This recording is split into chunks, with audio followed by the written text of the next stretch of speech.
Selling a buy-to-let property in 2026-27? Let's explain every capital gains tax calculation step and your important 60-day reporting obligations. If you sell a UK rental property and miss the reporting deadline by a single day, you face an automatic £100 penalty. Leave it unpaid, and that fine scales up rapidly, even if your actual tax bill turns out to be zero. Hello and welcome. We are My Tax Accountant, dedicated UK tax compliance experts. We help property owners navigate these exact financial landmines so they can keep more of their money. The 2026-27 tax year has squeezed landlords tightly. Tax-free allowances have shrunk drastically, and HMRC's reporting deadlines are strictly enforced. Today, we will walk you through a complete step-by-step capital gains tax calculation. We will take you from the math of your original purchase all the way to filing the final 60-day return. Following this chronological workflow ensures every deduction is captured and every deadline is met, shielding your proceeds from avoidable penalties. Let's look at a practical scenario. We have James, a higher rate taxpayer, who is selling his buy-to-let property in the 2026-27 tax year. Step 1 is calculating our net proceeds. This ledger shows a final sale price of £290,000. From that, we can deduct allowable incidental selling costs. Subtracting £4,350 in estate agent fees and £1,650 in solicitor fees leaves us with £284,000 in net proceeds. While professional fees are deductible, personal time spent preparing the sale is strictly disallowed by HMRC. Step 2 is building the base cost. We start with the £170,000 purchase price, then add stamp duty and legal fees paid years ago, adding £10,000. HMRC separates expenses. Capital improvements, like loft conversions, are deductible. Revenue repairs, like repainting a wall, are not deductible against capital gains. Returning to our ledger, James completed a qualifying loft conversion. We add that £20,000, establishing a final base cost of £200,000. If you plan to claim capital enhancements, you must retain the actual structural invoices.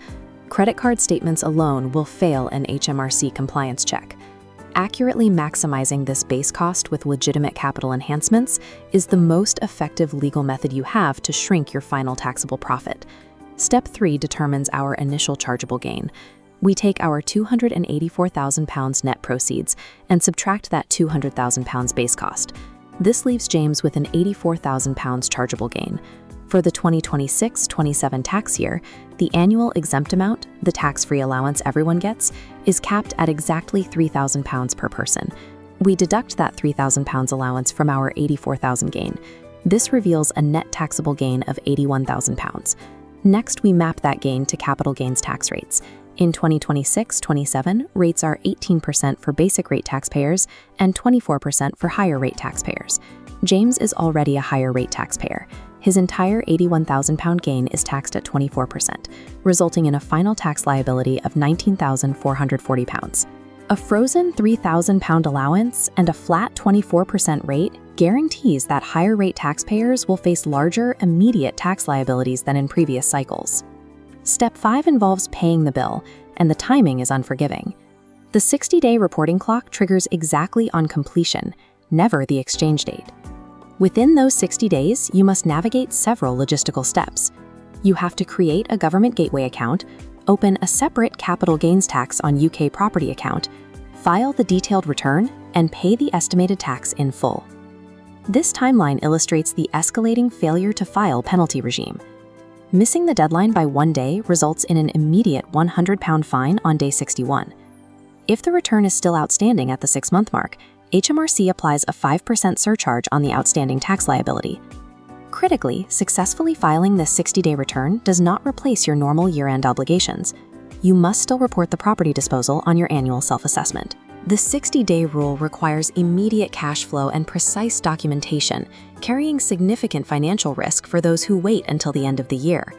To summarize your requirements, you must accurately calculate your net proceeds, identify all allowable base costs, apply your £3,000 allowance, determine your correct tax bracket, and file the correct return within 60 days of completion. This walkthrough is for educational purposes.